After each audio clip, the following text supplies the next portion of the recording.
desperation. One who works hard is one who hopes.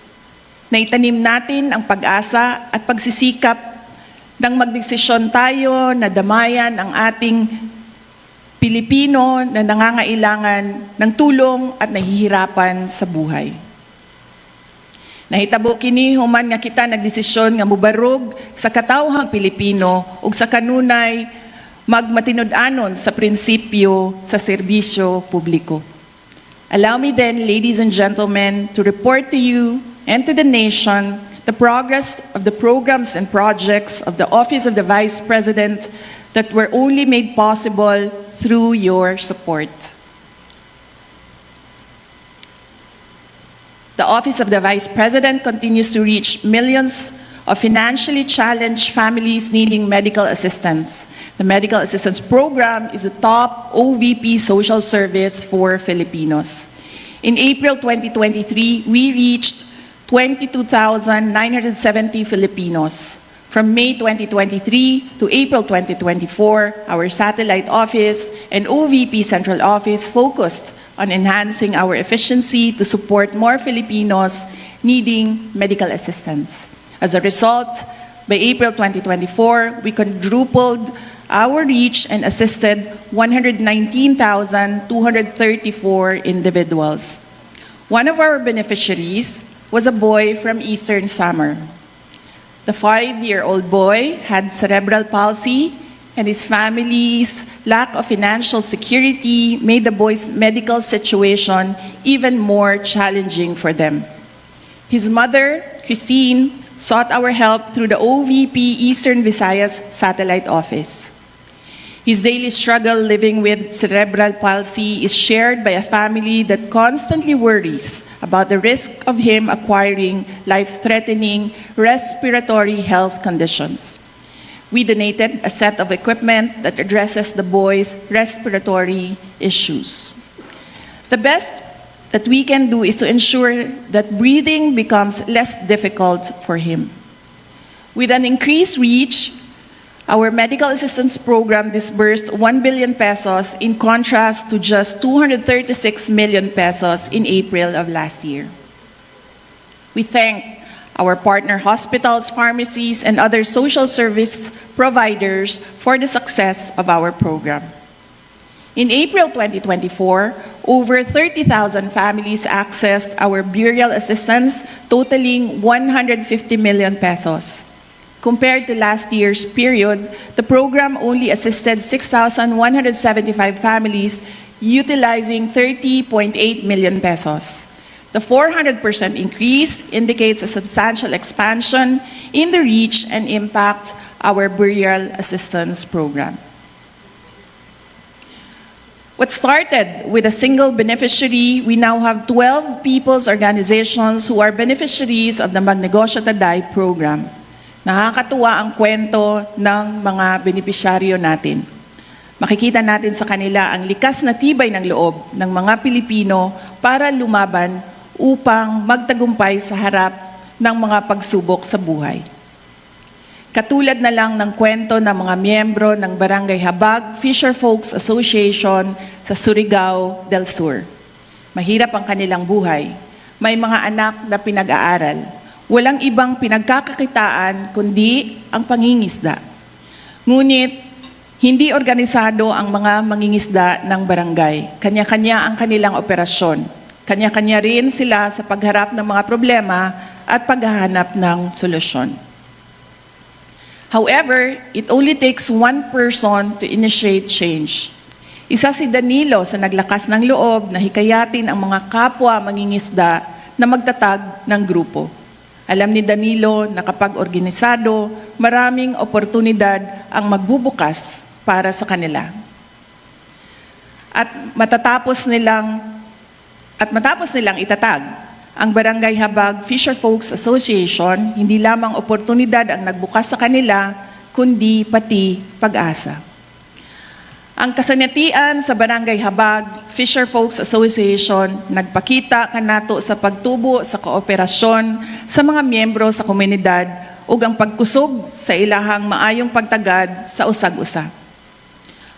Ang Barangay Habag Fisher Folks Association karon ang nag-unang supplier og isda sa ilang lugar og mga sikbit nga barangay.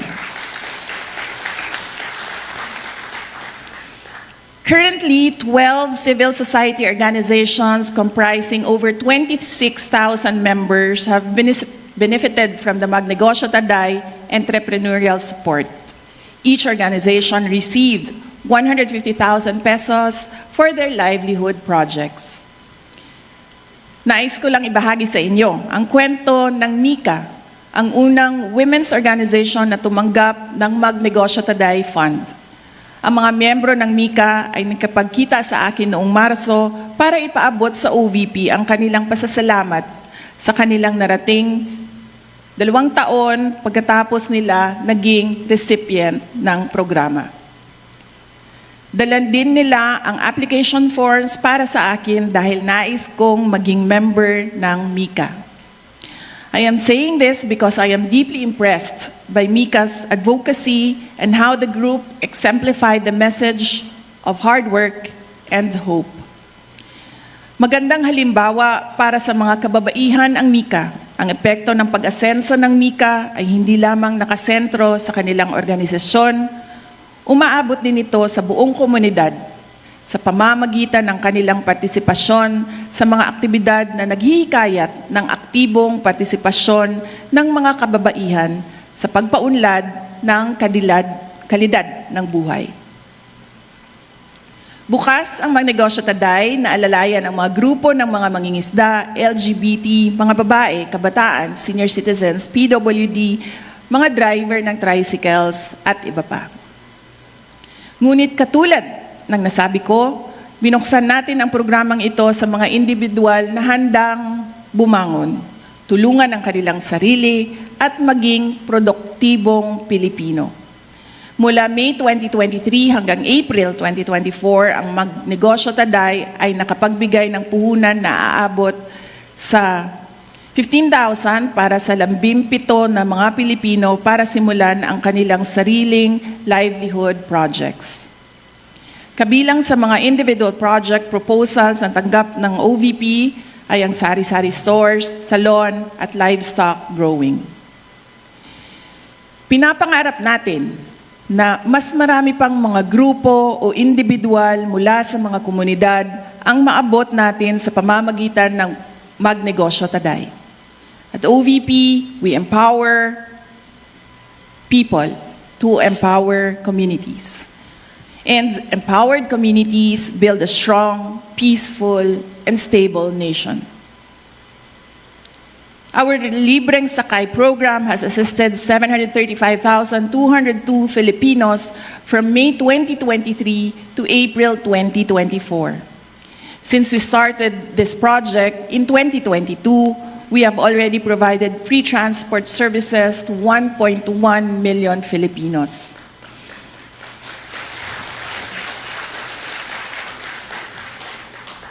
Noong Marso, ipinakilala natin si Drew na isang residente ng Quezon Province bilang pang-1 milyong pasahero ng ating libreng sakay bus. Habang nasa Manila, naging pasahero siya ng libreng sakay mula sa Ortigas Station patungo sa Cubao Q-Mart. Nalaman natin na yon ang unang pagkakataon na sumakay si Drew sa libreng sakay bus ng OVP. Our free transport service program has helped commuting students, the general public, and people like Drew and Emeline who works at a BPO company in Cebu. Kada adlaw gaatang si Emeline sa bus nga atong gi-assign diri sa Cebu. Tungod kay matod niya, duna siya'y matigom gikan sa budget nga alang unta sa pamasahe. Ang tinigom nga plete, gamiton na lang sa lain pang mas importanteng galastusan sa panimalay. Mayroon na tayong 7 bus na nagbibigay ng libreng sakay sa ating mga kababayan sa buong Pilipinas. Isa sa Bacolod, Cebu at Davao at 4 naman sa Metro Manila. Partner natin dito ang mga jackliner sa NCR, Value Car Transit sa Bacolod at Cebu at Bachelor Express sa Davao. Daghang salamat sa inyong suporta ug tabang dili lamang sa OVP kundi sa atong mga ng inahanglan na katauhang Pilipino. Isa rin sa mga una nating ginawa noong 2022 ay pagpasok natin sa OVP ang pagtatayo ng Disaster Operations Center o DOC. Ang DOC ay siyang nangunguna sa mga relief operations ng ating tanggapan at ito rin ang namamahala ng ating kalusugan food trucks. May from May 2023 to April 2024, the DOC conducted 92 relief operations which served 205,692 families all over the country. During these operations, 39,138 relief bags amounting to more than 37 million and 15,000 food bags amounting to more than 6 million were also provided. Isa sa mga nagawa ng OVP-DOC ang pagtulong sa mga biktima ng baha sa Lucena City noong Mayo. Ang ating team ay naghatid din ng tulong sa mga biktima ng baha sa Davao Region na umabot sa lampas 26,000 na pamilya sa pagsisimula ng 2024. Ang ating kalusugan food trucks naman ay naghatid ng pagkain sa mga relief responders na nandoon sa komunidad na apektado ng landslide sa Davao de Oro. Ako mismo ay sumaksi sa isang trauma session na ginawa para sa mga batang nakaligtas ng landslide sa probinsya. Nananawagan din tayo sa mga LGU na maging proactive sa pagresponde sa banta ng landslide, baha at iba pang kalamidad. Kabilang na dito ang paglilipat ng mga kababayan mula sa mga disaster risk areas sa mga ligtas na lugar. Maraming salamat sa mga satellite offices na nasa front lines para masiguro na maayos ang paghahatid natin ng tulong sa mga biktima ng mga kalamidad. Samantala, ang ating RISE program ay nakapagbigay naman ng 22,311 food bags sa mga kababayan natin na nahaharap sa krisis at higit na nangangailangan ng madaling tulong.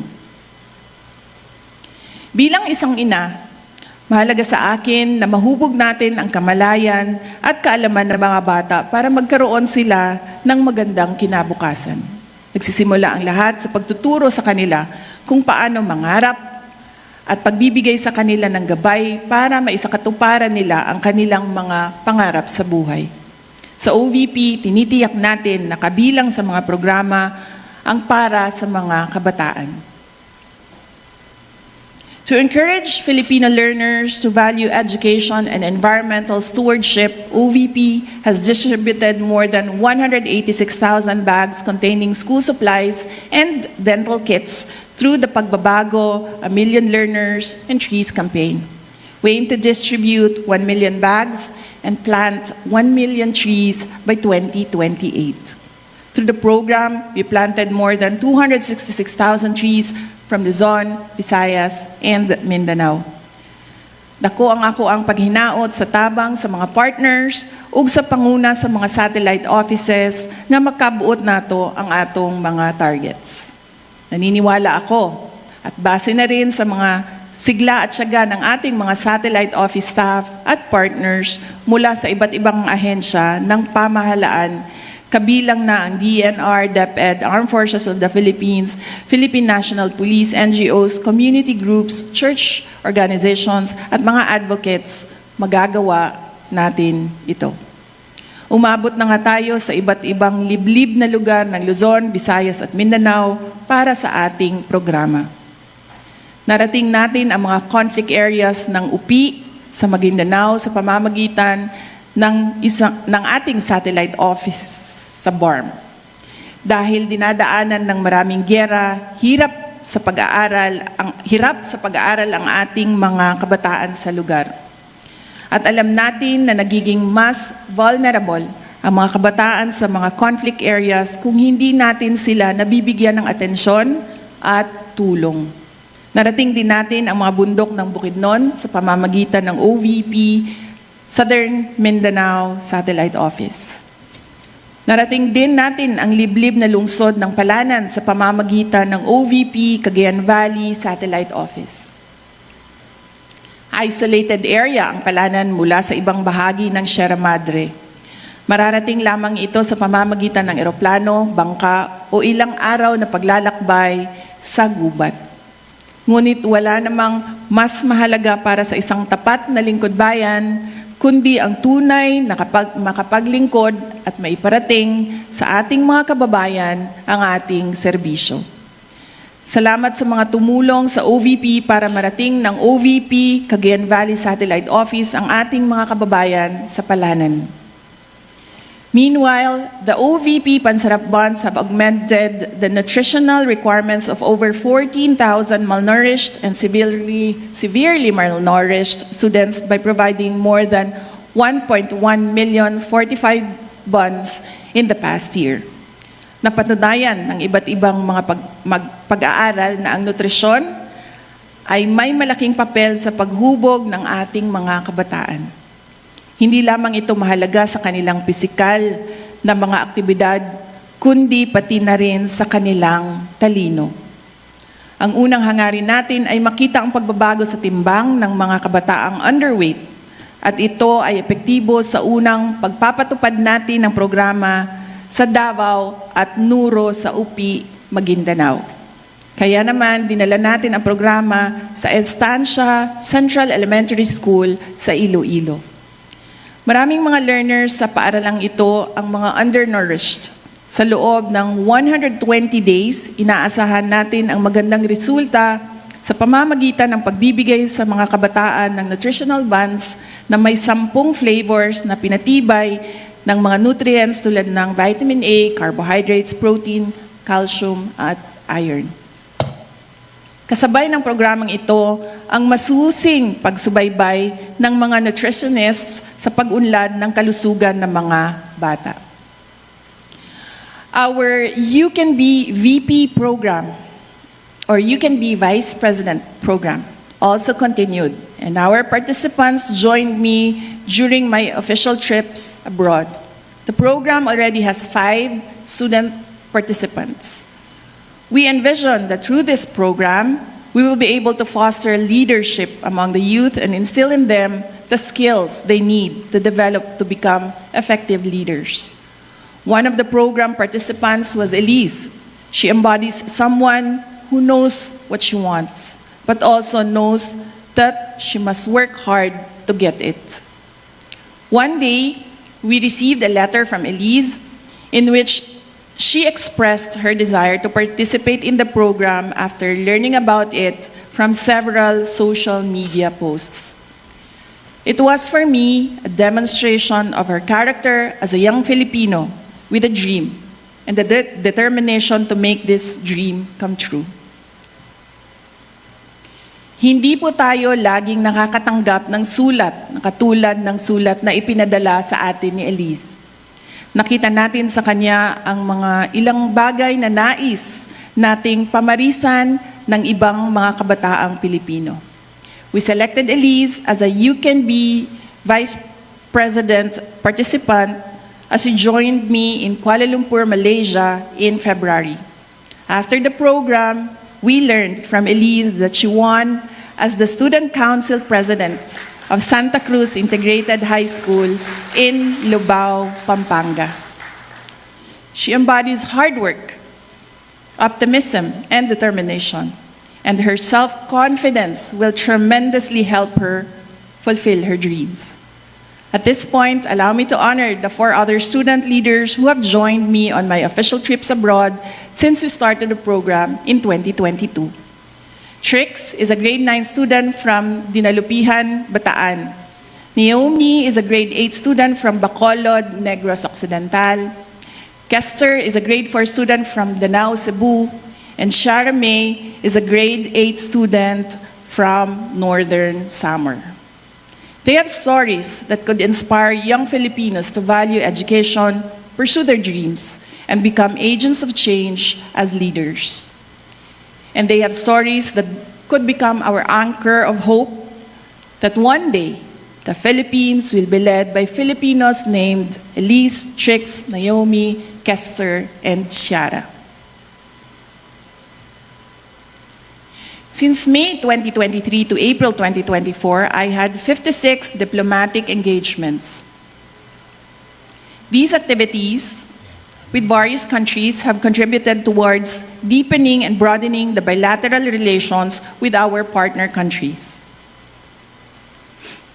In my capacity as Secretary for Education and President of the Southeastern Asian Ministers of Education Organization, or SIMEO Council, I visited Brunei Darussalam, Singapore, Republic of Korea, Malaysia, and the Kingdom of Cambodia. Let me emphasize, however, hindi kasali sa ASEAN ang Korea, but I was there because I was invited by the government of Korea. Let me emphasize, however, that these engagements were all carried out under the authority as the Vice President.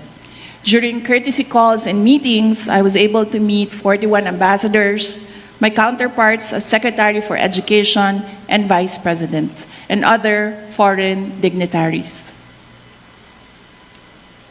Since assumption into office, we have been moving around the country, meeting with different communities, consulting with organizations, and talking to LGU officials.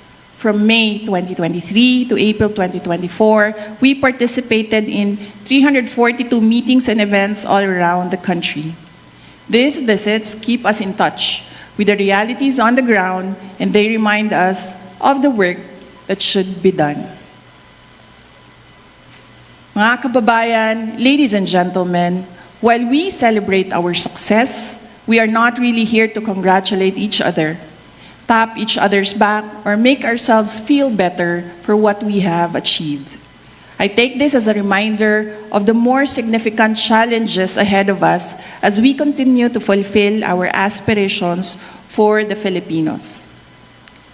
I also take this as a reminder that we are here based on our commitment as responsible leaders and Filipino citizens.